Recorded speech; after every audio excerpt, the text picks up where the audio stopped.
get started. Can you guys hear me back there? Welcome to our Scientia panel on active learning. I'm Steve Cox, and I'd like to thank the other members of the programming committee of Scientia and Deborah Alty for putting this together, for organizing this afternoon's panel. Our usual director of Scientia, Susan McIntosh, isn't feeling so well, so I've got kind of hosting duties. Thanks, Susan, also for your leadership throughout this year. So throughout the year, I want to remind you of kind of Scientia's arc of activities corresponding to our focus on university teaching. So we began with the faculty panel here in late September. We hosted the DeLion Conference in October, and now we return with another faculty panel. In the spring, we've empaneled our deans to share their perspectives and challenges on university teaching. So I welcome you back for that in the spring. Our first panel concluded with a recommendation from an audience member that we pay closer attention to Josh Eiler. So I'm very pleased that Josh agreed to moderate this afternoon's panel. In addition to his work for the CTE, Josh also has a book under contract to be titled How Human Beings Learn, a New Paradigm for Teaching in Higher Education. So please join me in welcoming Josh Eiler and the rest of our panel.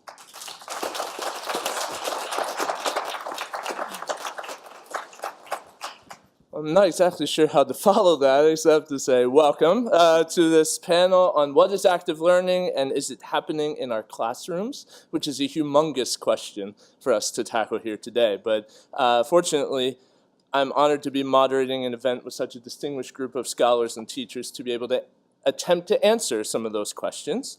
And so joining us today, first we have Ann Saterbak, who is a professor in the practice of bioengineering education and associate dean in engineering education. And Ann teaches problem-based learning and lab courses in bioengineering, as well as the very popular NG 120, Introduction to Engineering Design course here at Rice.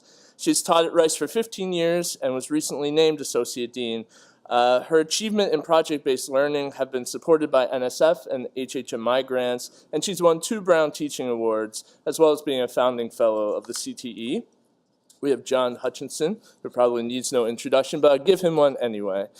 John is Dean of Undergraduates and Professor of Chemistry. His research specialties are in theoretical chemical physics, specifically computational studies of the vibrational dynamics of reactive molecules, and in chemical education research, specifically the effectiveness of innovations. John has taught Gen Chem here for the past 26 years and has developed a variety of different approaches to teaching introductory science, particularly his online textbook, Concept Development Studies in Chemistry, and his constructivist approach to general chemistry. We have John Hopkins, who is Assistant Professor of Art History and Classical Studies. John works on the art and architecture of the ancient Mediterranean with an interest in the intersection of physical, visual, spatial experience and the diachronic investigation of cultural and societal shift. He is currently finishing a book manuscript on the genesis of Roman architecture and the effects of early urban change on the formation of the Republic and the history of Roman art. Jeff Fleisher is an associate professor of anthropology. Jeff's current research focuses on the use of material culture and space in Swahili public and private life. This research, funded by the NSF and the Arts and Humanities Research Council, focuses on domestic contexts in and outside houses, as well as the first ever effort to understand public spaces within a Swahili urban context. And we're going to see some models of these kind of spaces in just a second. And finally, Margaret Beier, who is an associate professor of industrial and organizational psychology here.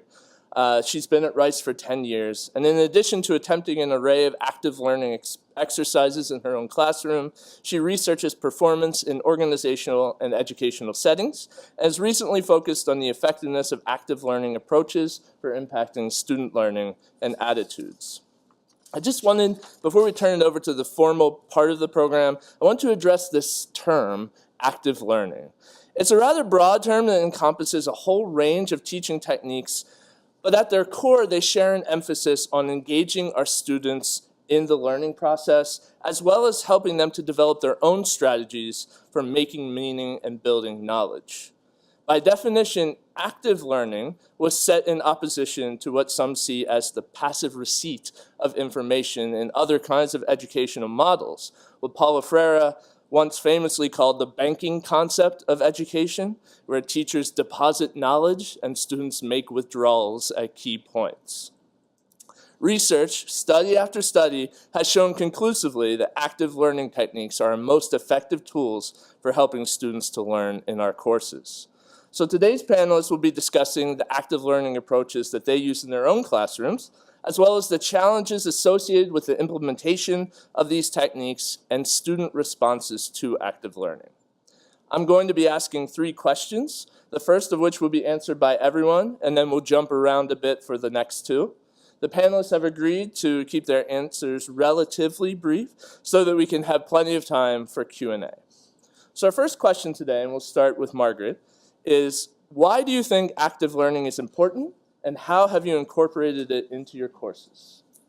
Thank you, Josh. Thanks for having me. I think active learning is important. Well, I research active learning, and so I would say I know active learning is important because it affects not only learning outcomes, but it also affects attitudes about the content that is being taught. So a lot of the research that we've done, I've worked with a few people around campus, and the research that I've done in my own classroom, in my own lab.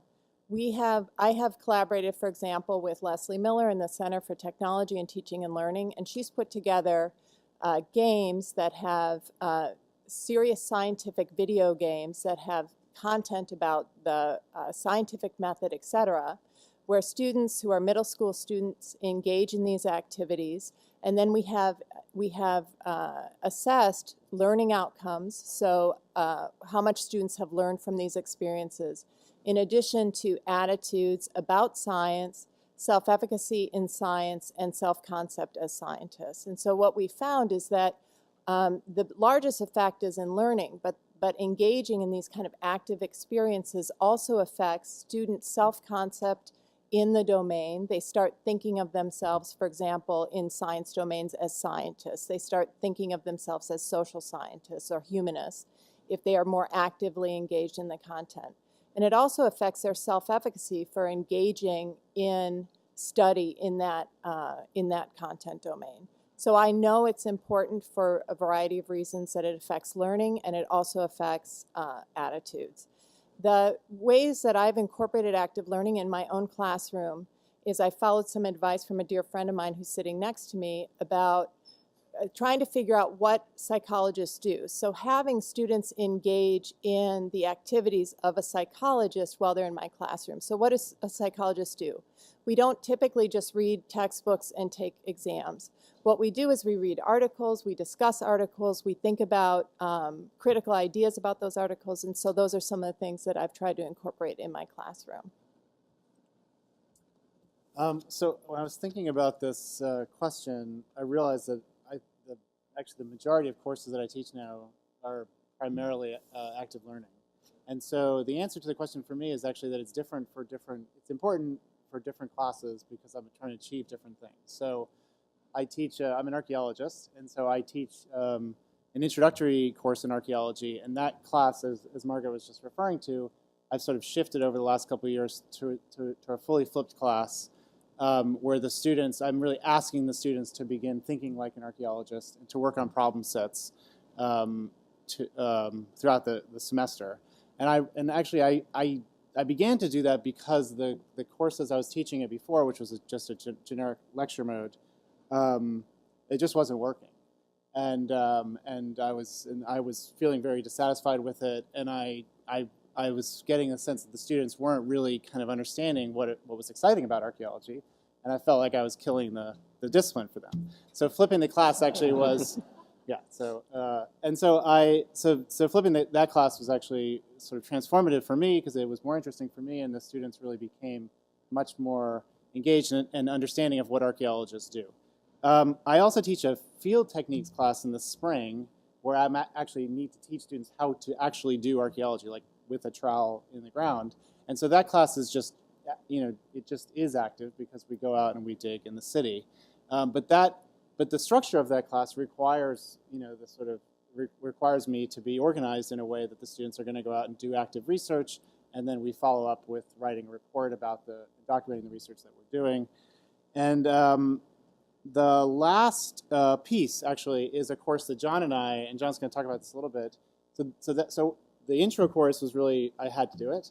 The field techniques course, it requires me to be active because of what the nature of the material. But this last course was really sort of an experiment that John and I wanted to do to think about how we could bring students from different disciplines together to create a product, which is a three-dimensional reconstruction of an ancient building. And so can I show it right now?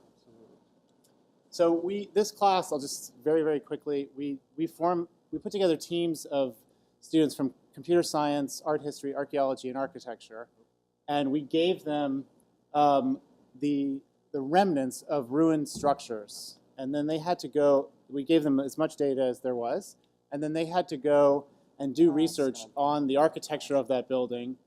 I'm worried that's going to make it crash. We mirror the display. And over the course of the semester, they did research. The part of the students did research. Some of the students did research. Some of the students then modeled the building, and then the computer science students worked with the rest of the team to actually bring it into a three-dimensional gaming platform.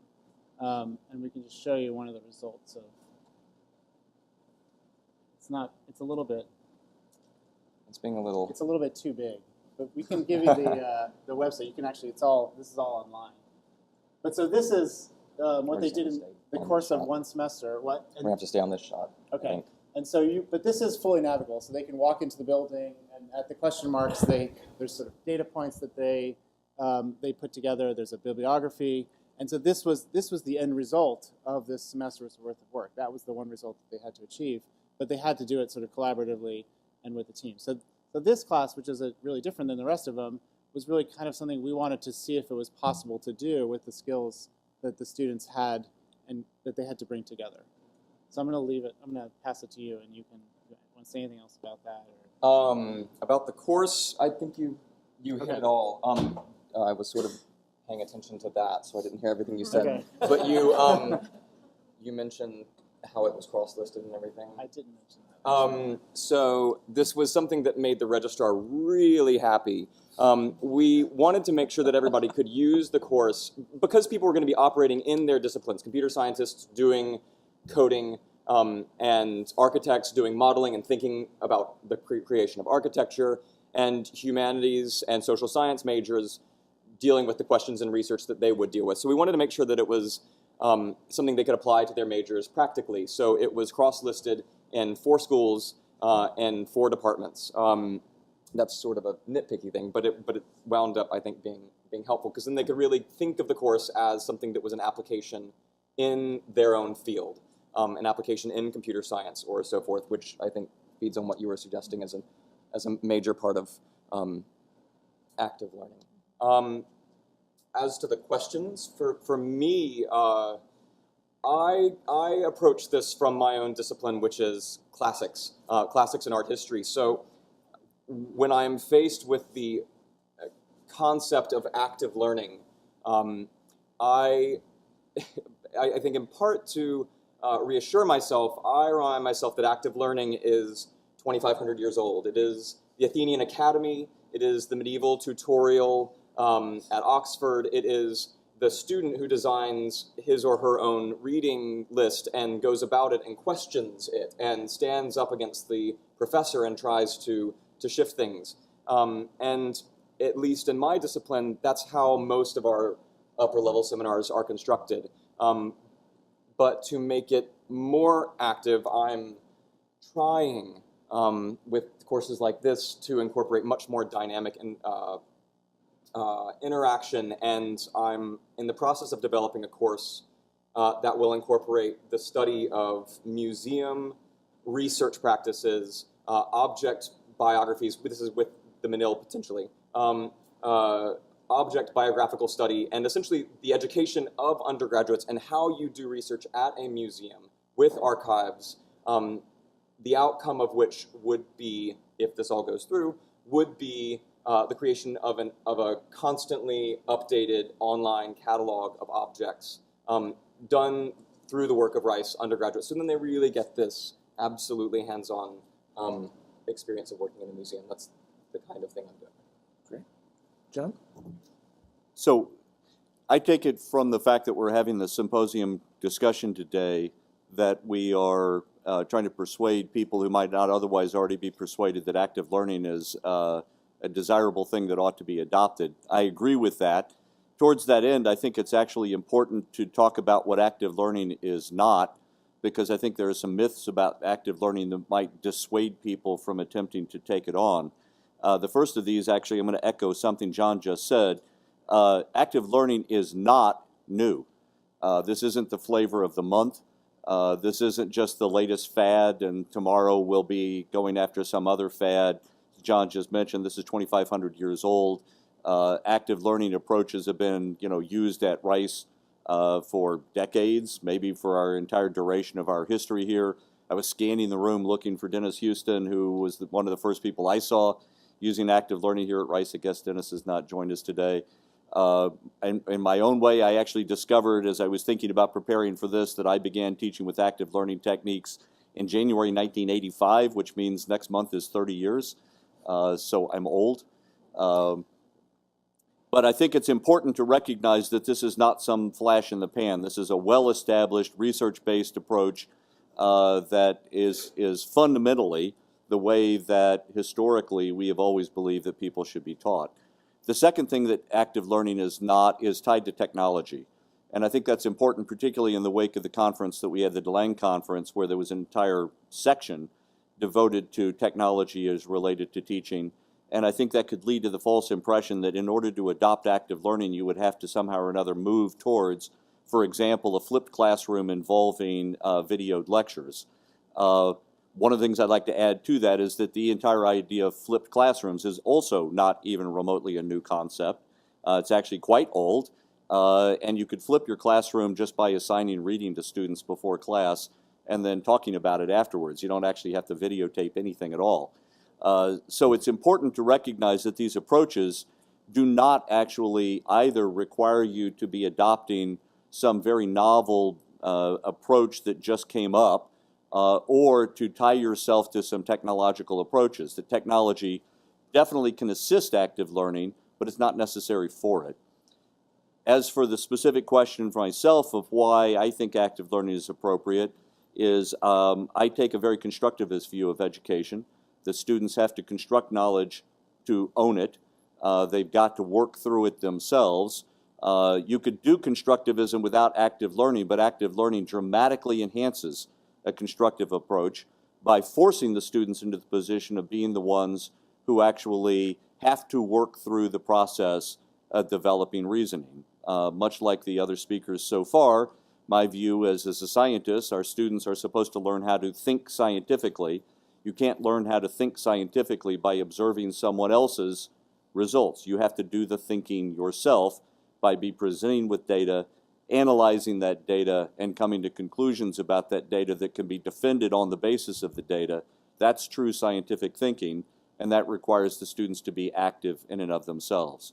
In brief, I've done that in my own class now for 30 years by teaching Socratically, and more recently by adding in the approach of student-centered active learning at Rice, the scalar technique at Rice, and I'd be happy to talk about that and answer to any questions. Thanks. So like the other panelists, I want to echo that the reason that I think that active learning is important is because it's really a proven research-based practice. I mean, the reason why I use active learning in my classrooms is because there is strong evidence in the engineering education literature that it works, right? Students learn deeper knowledge and they're able to transfer that knowledge to new problems when they're encountered. Like I said, I've been here for about 15 years, but I didn't kind of jump wholeheartedly into active learning when I got here. I will admit that the first few courses that I taught looked very much like me standing at the front of the room and talking. And I adopted active learning strategies over time. First, the simple one, something like think, pair, share, which is a strategy where you pose a question you might answer yourself if you'd like to talk during lecture, or a question that you might have one student answer in class. I pose that question, I expect students to reflect for a minute, to pair up with a partner and talk, and then we have a short discussion. So something that was very simple, that was easy to implement in the flow of an engineering lecture. From there, I moved on to using in-class problems. So this would look something like a homework problem in engineering, except for maybe it's extracted from some of the calculations, maybe a more conceptual problem. Oftentimes I would be on a paper, I would hand it out, the students would work in small teams, and then we would talk about the problem and some common misconceptions. And then, after 6 or 7 years, I felt a little more confident. I moved on to problem-based learning, which I use now in a sophomore level bioengineering class, where students are put into teams of 6 or 7 and work on 3 separate problems during the semester. And then the kind of most extreme form of active learning, which I use now, is this Introduction to Engineering Design, where students are placed on a team at the beginning of the semester and work with the client to solve an authentic engineering problem, where that lasts the whole semester. So if you were to drop down into one of the NG 120 classes, it would not at all look like this. We would be working at the design kitchen.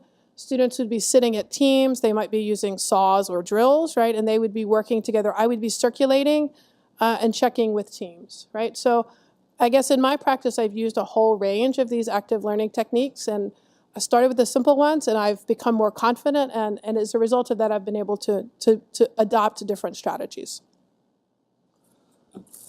Thanks. And we've heard some really important foundational issues here with respect to active learning. Most importantly, concrete examples. I think it's too easy sometimes to get bogged down into the conceptual and not really get a good handle on what does it really mean to do this in our classes. But also the fact that these are practices that are really rooted in research, time and time again in every discipline.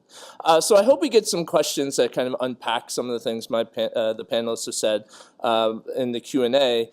But now I want to ask a few questions that dig a little bit deeper into the logistics, some common concerns people might have about actually implementing active learning in the classroom and what it looks like from the student perspective as well. So the next question is, how difficult or time-consuming has it been to adopt active learning approaches, and what strategies have you employed to deal with these challenges? And for this, I'm going to start with Jeff. So my position on this, well, I think it's extremely time consuming and it can be very challenging depending on how much you decide to take on. And my position has always been that I take a very long view. And so when I decided that I was going to flip my intro to archaeology class, I really said it's going to take me 5 years. I just said I'm not going to try and do it all in a semester because it's just not possible. So I'm now in my 4th year.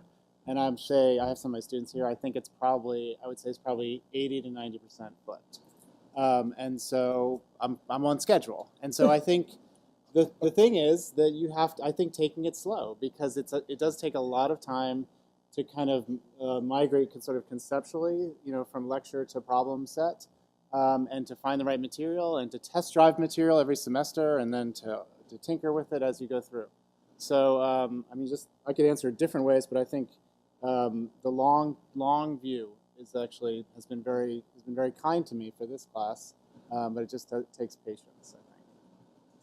And Margaret, I know some of your research deals with strategies for implementing these approaches, or impediments to implementing these approaches that you could then use specific strategies for overcoming. So could you speak a little bit to that? Yeah, and also from personal experience, I think iterating is best, like Jeff is talking about. So instead of, changing a whole class is a very large undertaking. And so especially when, the alternative is having a summer. So you say, well, I'm going to, flip my classroom over the summer, or I'm going to have a summer and, do something else. And so it gets to be August and you're like, well, I didn't do that. That was good. But you can do it kind of in little steps. So incorporate like one thing at a time. The other thing is that emotionally, you take a lot of risks when you do something new in your class. And so that is really, I don't think that can be underestimated. And so, trying to figure out kind of what went well, what didn't go well, if you take on shifting your whole class, that's going to be emotionally very challenging every time you step into the classroom too. So it's good to kind of hang on to some of the things that you've done in the past that have worked, and then just kind of iterate and change things slowly. And because I think honestly we're not really rewarded for innovations in teaching as much as we're rewarded for other things. And so, when push comes to shove, you really can kind of only take baby steps. And I think recognizing and having somebody that you can talk to. I have I have people who are doing these types of things that I can say, you know, I tried this thing in class and it really didn't work, and here's why I don't think it worked. And to get some ideas from some of the things that they've tried too, having those kind of informal groups. And I know, Josh, you've incorporated some of these in these lunches and things, but taking advantage of those networks is good too. Okay, great. So starting small is a big key, and iterating. John, as you mentioned, you've been doing this now for decades. What are some of the challenges that you saw early on? Have those challenges shifted? And I think most importantly, what strategies have you employed over that time to deal with some of these challenges?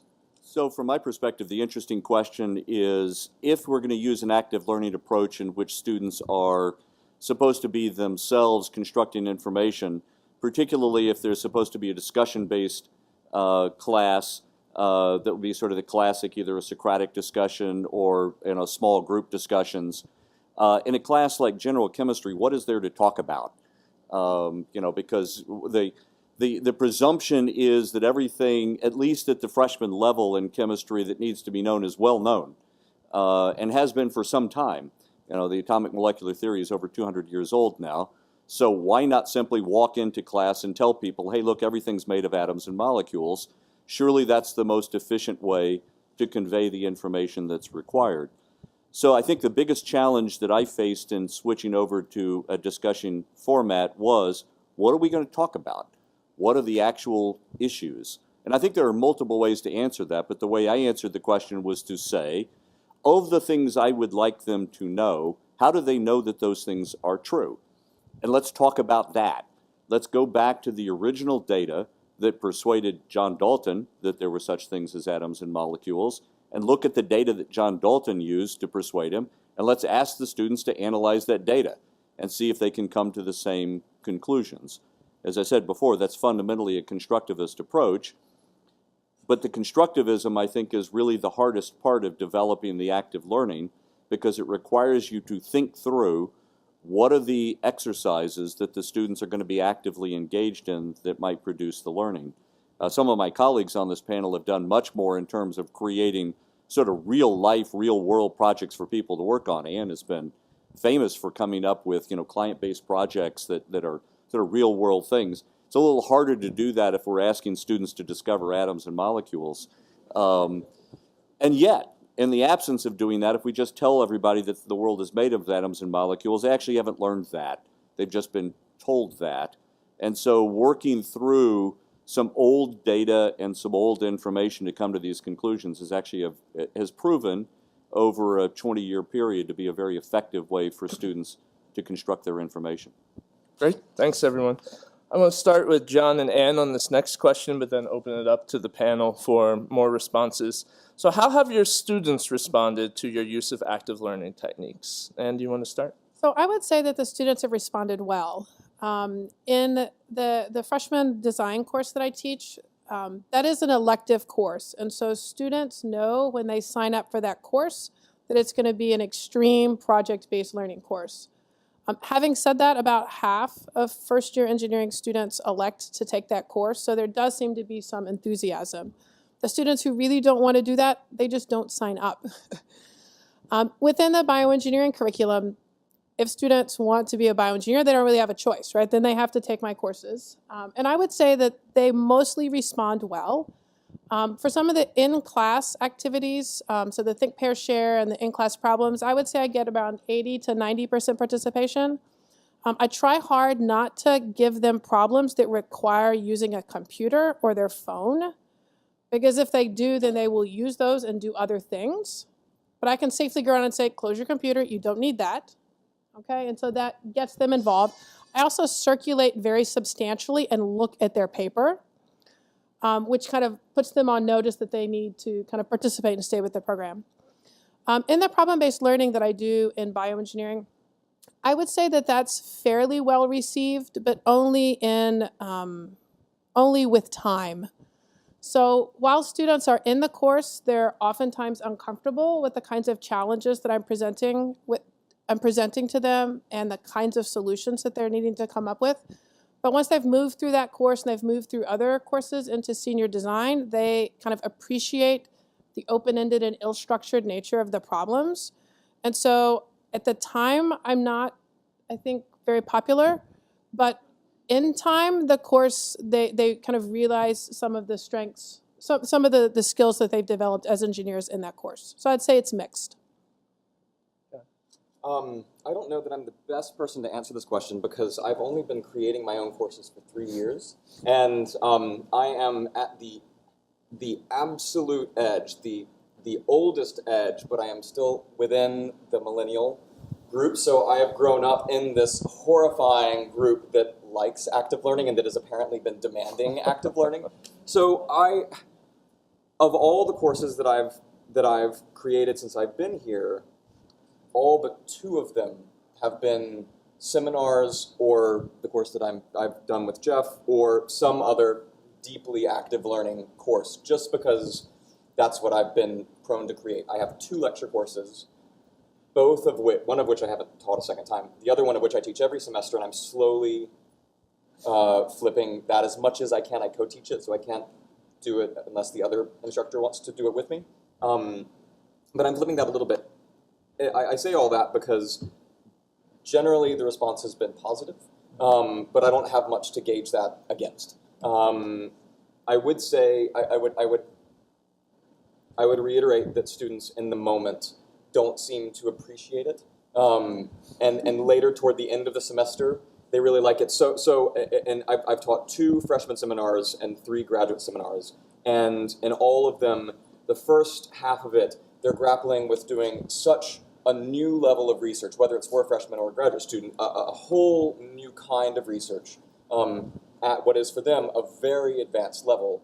And they feel like they're floundering. I see them constantly in office hours not feeling like they know what they're doing. And I explain to them that's expected because of what I'm demanding of them. And slowly, as they start to claw their way up the cave and see the light at the top, they get really excited that they've made it there more or less themselves, with me obviously there as a net the whole way, but they like it after a long struggle, and then they feel empowered. Usually, I can't speak for all of them, but that's been the response generally. Okay. And Margaret, Jeff, and John, there's significant research out there to support exactly what Anne and John are saying, that there's initial student resistance, but that is matched by significant learning gains as well. So have the 3 of you seen something similar in your classes, and how have you addressed that? Well, I don't know if I'm unique on this panel, but one of the aspects of general chemistry is that it is taken by somewhere around 40 to 45% of all Rice students, and virtually 100% of them who take it are taking it for a requirement of some sort or another. So it's not taken as an elective group, and it's a really large group. So that's an interesting sample of people to be dealing with, right? That means that almost no one has signed up for the class saying, boy, I really want to take this class. I think it's generally fair to say, because we've surveyed our students every year for the last 20 years about this approach, and it's been a pretty constant response to this particular question over those years, that I think could be summarized by saying that the students simultaneously find it frustrating and rewarding. And I actually think that's okay. Margaret or Jeff? Yeah, I would say, especially, I think there's some initial resistance, and they roll their eyes if you ask them to get up and walk around the room and do something, like get into groups or something like that. And you may lose some people at the beginning of the year. So I think transitioning your class to a more active class is difficult, because I think some people might sign up for your class reading the reviews from the previous years thinking, well, this is just going to be, I'm going to be able to sit down and take notes or whatever. I'm not going to have to get up and move or actually engage in any way. So I'm going to take this class. And if you all of a sudden start, forcing them to engage, then you are going to lose some people. And you can't take it personally. I think they're going to think it's challenging, but they're going to think it's rewarding. Go ahead, sure. I guess I would say, I think in general, it depends on the class. I think the smaller classes that I teach that are really focused on a particular project, so like the course that John and I taught, I actually think the students love that class. That was, some of them said it was the best class they'd taken at Rice. And so I think, and actually my field techniques class, I think the students also are really, they feel like they have this sort of long-term investment into a particular project, and they see it all the way through. And so I think there's something very compelling about that. I think Anne probably gets this with her NGO 20 class as well. So it's a little bit different to compare it to, say, the Intro to Archaeology class, where I think the bulk of the students who maybe had been bored in a lecture class are now kind of engaged in a different way. But like John, these students they're not taking this class to become archaeologists, right? They're taking it to fulfill a divisional requirement, and they think it's going to be interesting. And so it is a challenge to kind of keep the class, to sort of balance the students who are truly excited about doing the problem-based work, and the students who are just trying to hang in there for the semester. And especially if you're doing group work, you have to have everybody buy into the groups, and if some students are checking out, then it becomes a real logistical challenge. And so that's one of the great challenges, I think, of doing active learning, and trying to get enough buy-in from the students to actually make the groups all work. Would it be fair to say that setting very clear expectations for these kind of strategies is a way to help with this effect? Yeah, I mean, I think setting strategy, yes, but if the student takes the class pass-fail, it changes the dynamic in the classroom. I was just talking about this with my students today. So that it's for team-based work. Right.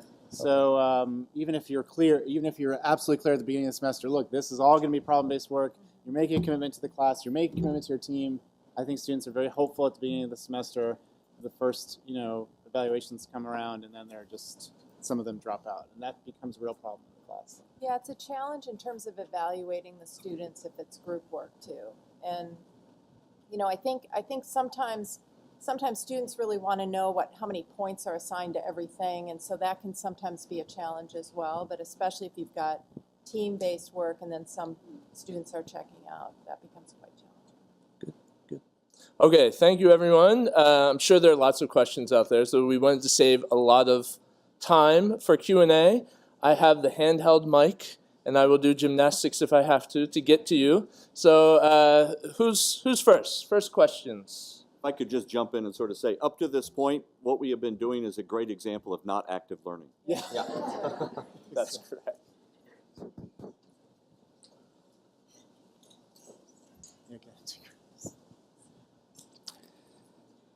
It's been my experience that active learning teaches the students how to learn as well as the content of the course. Is there research that might back that up? And do you find that in your own courses, of their being able to learn better on their own by using the techniques that they learn in a course where they learn how to learn? Would you speak to that element of it in addition to the content? I mean, one of the ways I could address that question actually is from the fact that I mentioned what fraction of the students take general chemistry at Rice. I can also say that essentially 100% of the students who take general chemistry at Rice had chemistry in high school. So they have prior experience with this, so you'd think that they probably already know the subject. And it turns out actually when you approach it from this particular perspective, rather than sort of a passive receipt and a passive response, to turn it into an active format, even students who have had chemistry before demonstrate that they actually don't know chemistry.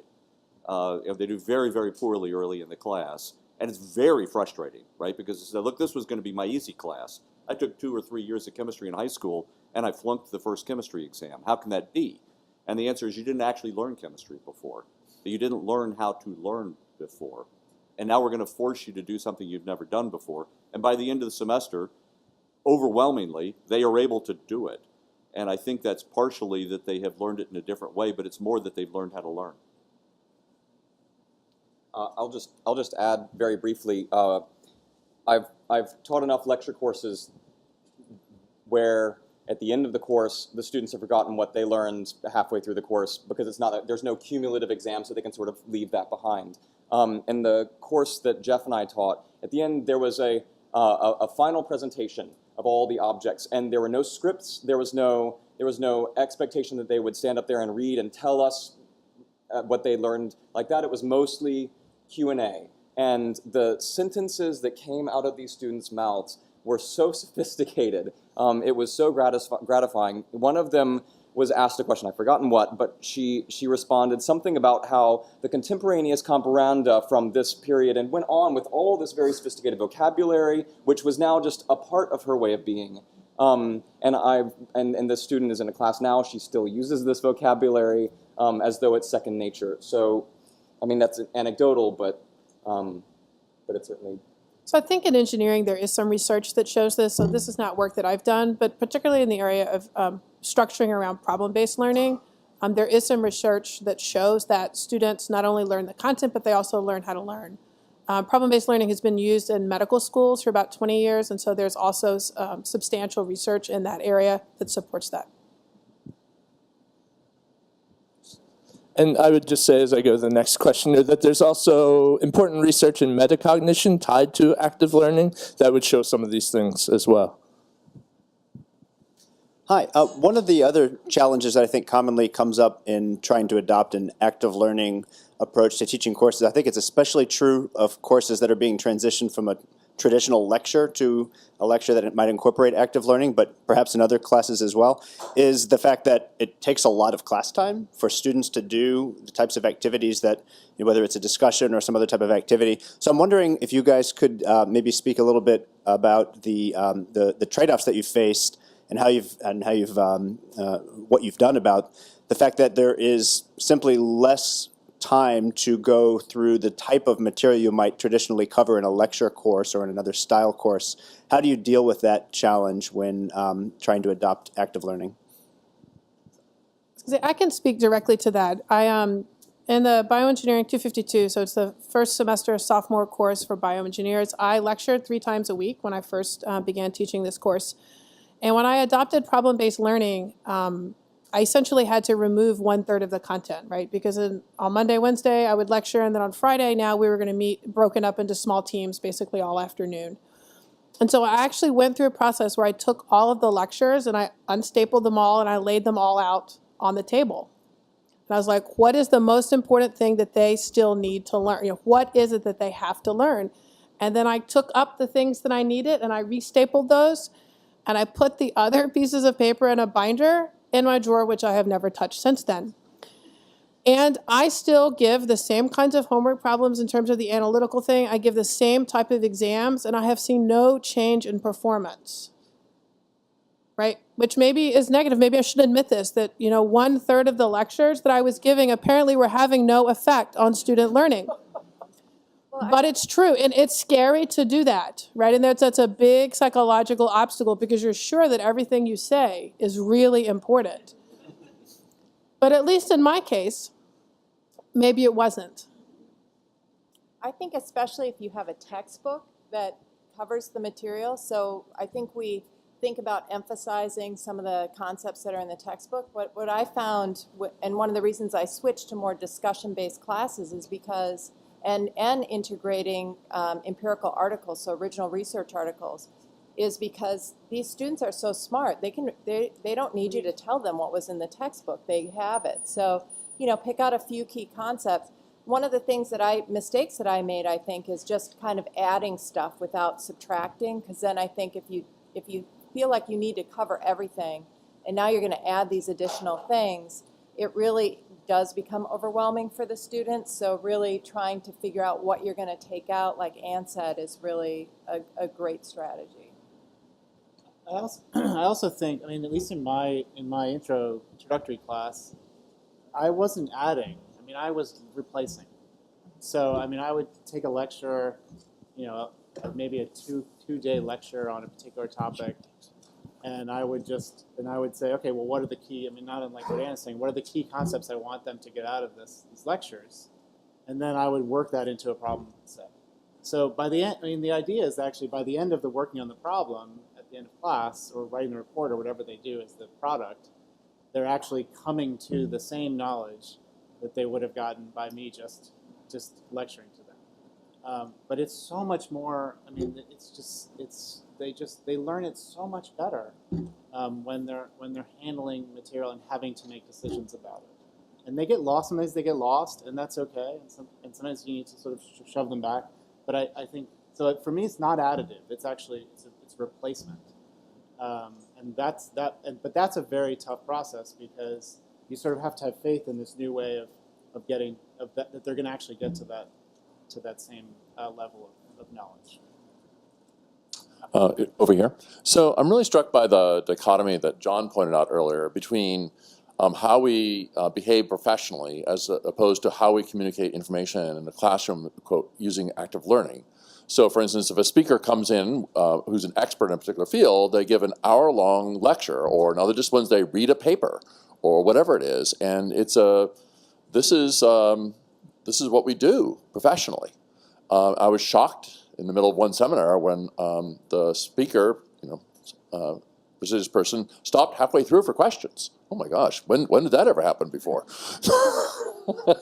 So I'm just struck by that. And the other point, I just want to make one quick point, which was that I'm always struck by the fact that people say, well, people don't like active learning at first. And so I'm wondering, why do you say that? I mean, is it that I'm being a little challenging in there? Is that you haven't set up the expectations properly? Is that what's going on? I mean, I'm wondering where is it they're coming at this and not liking it? If I could, and I can't see you, Mike, but hello. If I could, I'll address the first one and maybe pass on the second one unless nobody else wants it.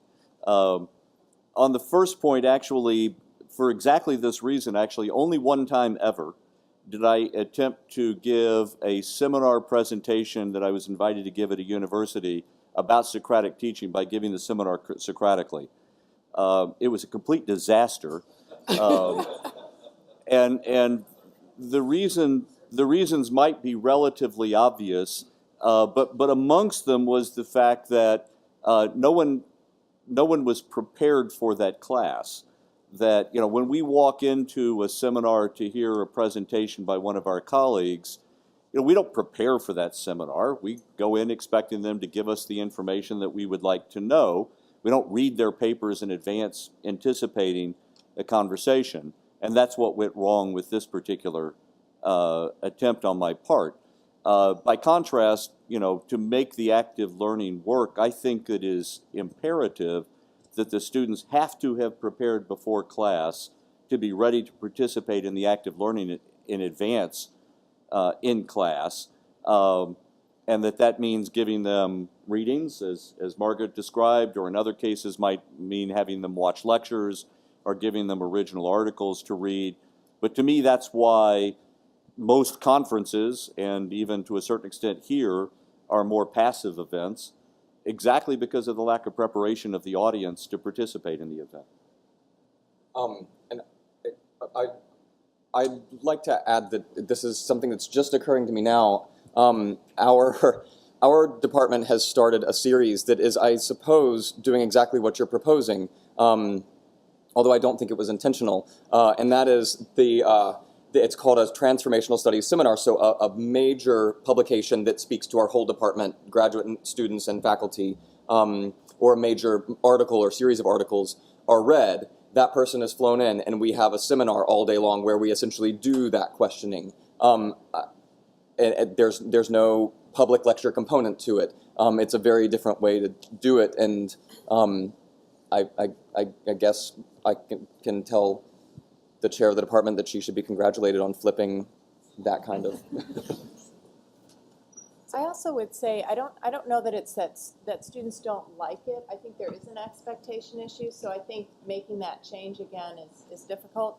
But I also think that some students really do. I mean, preparation is hard. They have to come in and they have to be kind of on their game, and they can't just sit back. And sometimes you get eye rolling because they don't want to do that. But I think when you set the expectation, I mean, you just have to be kind of prepared for that. I just want to make one more comment. I think one of the things that may be confusing when we're talking about student resistance is I think there are at least two, maybe more things going on. One is the conversion from a very passive way of thinking to a more active way of thinking in the classroom. The second is that most of the examples that we've described around active learning are very open-ended problems. And I teach young students, first and second year students, and many of them come from schools where the expectation is around closed-ended problems, so memorizing all the different parts of the cell. right? And all of a sudden, I'm giving them a problem where there's not an answer. And so struggling through the gamish of this very ill-structured, open-ended problem, I think is also resistance. And so, you know, trying to decouple what of that is kind of active versus passive learning or closed versus open-ended is really hard when you're doing both at the same time. And potentially just cognitive development. Yes. Hi, so Anne, I had lunch with a student today who was so excited about her NG120 project. Thank you. You know they're excited when she pulls out her phone to show me a picture of her prototype. But what she said was, you were so approachable and so responsive in the classroom and even outside of the classroom. So my question for you is, how do you become that great facilitator? What key tips can you give us? Because, I mean, seriously, it's hard to not give the answer when you're going around and you're seeing people struggling. So how do you resist just giving the answer? What tips can we give our teachers or ourselves? So I do try to be available to students, and I have over time kind of learned to listen and talk with them. Part of that is I try to kind of help them reframe the problem in a way that they can solve the problem themselves rather than solving the problem for them. So part of it is just kind of talking back to them or trying to reorganize, right? Because they just complain about what's not working, and I try to reframe the problem for them. And then I'll say, okay, let's talk about this. What are some reasonable steps? And so oftentimes the students have thought through things, but not in an organized fashion. So I really see my role is to try to help organize their discussion. Occasionally when students are like about to fall off the cliff, I will stop them and try to keep them on land. But to be honest, some of the problems that I pitch in NG120, I don't actually know how to solve. I mean, I could solve it a way, but oftentimes the students select a different way, one that I'm not as familiar with. And so I'm in a place sometimes where I don't know how to solve the problems. So one strategy I've used in NG120 is to bring in groups of experts in the field. So each of the teams at NG120 has a technical mentor who's a faculty member in the area in which that project lies. And so oftentimes, kind of when we reach past the knowledge that I would necessarily know, there are other people to support the students. And so there are many layers of support. And so I think that that, again, helps the student perceive, right, that they're never about to fall off the cliff. Could I just add in? From my perspective, it is so much more fun to watch a student come to an answer than to give them the answer. That it's actually not that difficult, because you want that fun. You want to watch them discover it.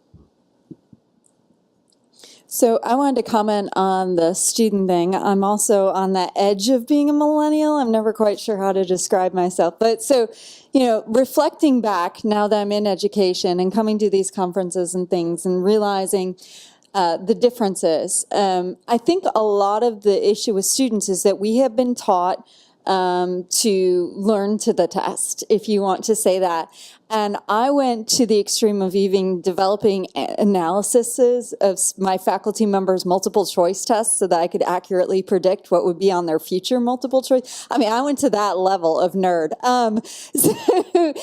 And then all of a sudden, my senior year, I had one faculty member who taught a flipped class, and I freaked out because I was a straight A student, had a 4.0 going, and all of a sudden you're asking me not to regurgitate, but to think differently. And that was so different from the past 20 years of education that I think it is for a lot of students. It's just that level of shock of, wait, what? No, this has worked for me for so long, and all of a sudden you're telling me I can't do that anymore. So I think that is one of the big things that I hear, that I see in students these days as well. Address that?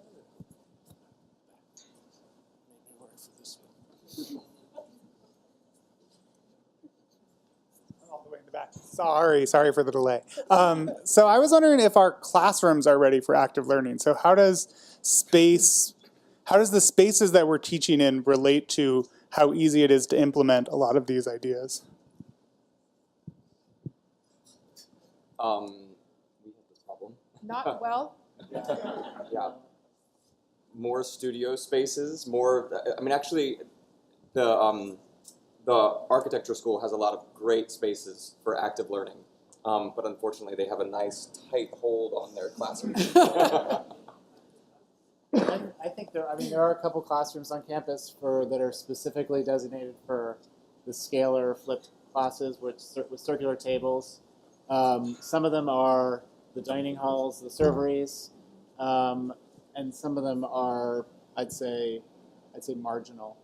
They work, but they're not the best spaces. So I've taught for the last 4 years in a room at Duncan College that was converted into a scalar.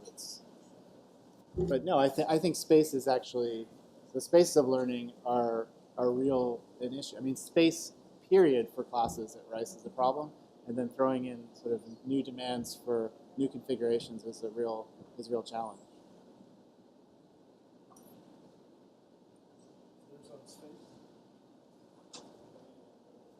Other questions? Well, another question I have is one thing that I've received has to do with group work. And I'm always sort of like torn about group work because I feel like there is a social dynamic that goes on in a group that can be conducive to learning and sometimes actually is not. Sometimes when you examine the group, you find out, well, actually they sort of agreed with someone against their better judgment sometimes because of the dynamic within the group. And I myself felt I always learned better when I learned by myself rather than some kind of in some ways. Because it's a forcing thing because of the dynamic of one instructor and many students. So then how do you manage that group? And so I guess the question is, how do you manage groups? You say, well, that's part of this thing. I think managing groups is probably the hardest thing in these classes. So, and identifying early on when groups are not working. And so one of the ways I try to be very attentive to the I just watch groups work from a distance. I go and I ask questions to people they're giving away some of my students are in this class. And then I know who's working and who's not. I know who's stepping up and who's not. And I will email students and say, I want to make sure you're contributing. I'll pull students aside who I think are overextending themselves and make sure that there's some balance. But you can do that to pull students back in, but it doesn't always work. The flip side of that, though, is actually in the class that we taught together, those groups were, and because they were interdisciplinary, those groups were just this phenomenal thing, this magical thing. And we actually pitched this class to them that it wasn't just group work. It was sort of that they were getting an experience of what it would be like to work with a client. Architects have to work with somebody who has some research that wants to be realized. Computer scientists have a model, and so that dynamic actually was sort of this crucial part of the groupness. That was something new that came out of the groups that I don't actually get in other classes. So I can speak to this. I use group work a lot, and I use it because engineering practice is in groups. And to be fair, I've been on high-performing teams and low-performing teams, both when I worked in industry and here at Rice, right? But you can't get away from working in teams. So I just say, this is what professional practice looks like. We're going to do it. In engineering, we've used a tool called CATME, C-A-T-M-E. It's out of Purdue University. It's a research-based tool where students evaluate each other along the dimensions that the instructor decides. We use that in formative ways throughout the semester so that students get early feedback, and by early I mean like the 4th week, about how they're performing in the class and what their teams perceive their performance to be. And we use it again at 8 weeks, and we use it again at 12 weeks, and we use it again at the end of the semester. So I use it in a formative way to try to identify students who are underperforming and try to correct that behavior. And it works really well for identifying outliers. It doesn't do a good job identifying students who might work a little bit more or have a little bit different strengths, right? But it definitely identifies outliers. And then you just have to deal with the teams. You have to talk to students. You have to have awkward conversations. You have to sometimes take students that are team leaders into confidence and say, I really need your help trying to motivate the student. And you just talk with them and you work with them. And many of the times it works out, but sometimes it doesn't. Right? Sometimes you just have a low-performing team and you say, wow, that was a mess. But for one, low-performing team, I'll have 15 high-performing teams where it's transformative for them. And so I just keep going.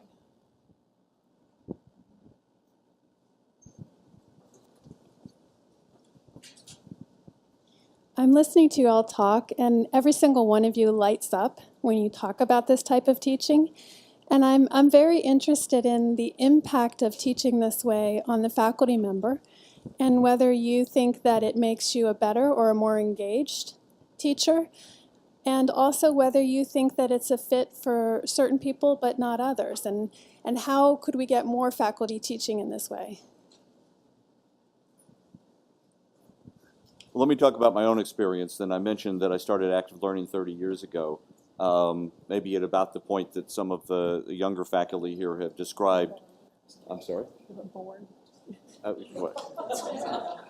At any rate, I lectured, and actually my teaching evaluations are all really good, and the response from the students was all really good, and things would be going fine. And about the third year I taught thermodynamics, if I remember correctly. I was walking into class thinking, okay, yeah, I got this lecture down, and I realized, this is just a performance, and they're just going to sit there and transcribe the performance, so there must be more to life than this. And it was that day that I actually walked into class and said, we're going to do something different today, and I'm just going to start asking you questions, and we're going to see how this goes. And I'd never turned back, would never even consider. I don't even know that I could give a lecture at this point, because it doesn't feel the same. It lacks the excitement. It lacks the energy. I answered a question a little while ago about how much fun it is to have a student discover an answer. So much more fun than telling the student the answer. That, yeah, it absolutely, even I think for very effective teachers, it makes them more effective teachers to adopt active learning approaches. I think that remains true actually for less effective teachers as well, that there are methods that can be adopted that can make it actually easier for a student, for a person who struggles with lecturing effectively, actually switching over to an active learning approach they might find to be easier and more effective than figuring out how to give that lecture in a more inspirational way, because it really puts the responsibility for the learning on the student rather than on the instructor, and puts the instructor in the position of facilitator rather than performer. I would just add the number of times as student and colleague I have heard faculty members talk about how they're teaching their favorite course again, and then 3 weeks into the semester, there's a comment, something along the lines of, I am so sick of this lecture. and that never I've been doing this a short while, but while I have one course that is lecture that I am flipping because even after 2 years I started thinking this is a little bit repetitive. I have not had an active learning course that does not show me something new every single time I teach it. It's instructive because you've got students who are thinking of things completely outside the box, often because they don't have the background, so they're saying something that's ludicrous, but it still makes you think for a second about why that's absolutely wrong, and it engages you even when it's ludicrous. And it also, more often, I should say, engages you when it is actually critically important and it is actually a very astute observation. The only thing that I would add is that, to me, similar to others, it's kind of a boredom with the same approach, and that's kind of why I started incorporating some of these concepts. And because the research I do, I knew it was effective. But I think it is important to have resources and to have somebody, to bring your syllabus to somebody, to Josh, to the Center for Teaching Excellence, and to say, here's my syllabus, and here are some things that maybe we could maybe incorporate some active learning approach with this topic, and maybe start small and think about little activities that you could incorporate. Because I do think it becomes overwhelming for people to think, boy, I need to change everything about what I'm doing this semester or this coming semester, to really say, boy, I'm having them write a paper. Could they do peer review of each other's papers, and would they learn from that? And how how would the mechanics of that work? Because there is a logistical and mechanical component to all of these activities that people have done before and they can help you with. And so there's resources. So, and use them, because I think that it becomes very helpful to do that. I think last thing, I'll just say one more thing.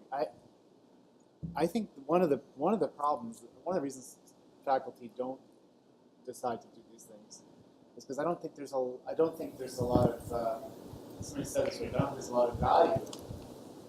I don't think the university sort of values it. I mean, I think probably a lot of universities do value it, but I don't think that there's, especially as a junior faculty, you're sort of insane in some ways to invest a ton of time into revamping classes and being creative. And in fact, you're told, I think, by your departments that that's not where your focus should be. So the problem is that you're in your formative years, when you're coming up for tenure, you're basically creating a whole set of courses that use a particular lecture mode. Then there's not much. There has to be a real kick in the pants to kind of change that afterwards. And I don't think the university provides enough incentive. Maybe I shouldn't be saying this, but I don't think they provide enough incentive to actually sort of push people to do this type of things in their classroom. And those of us that do it say, we spend a ton of time doing this. It's mostly just because we were bored of what we were doing and what we had to do it. But I think a lot of people are just like, there's no way of time.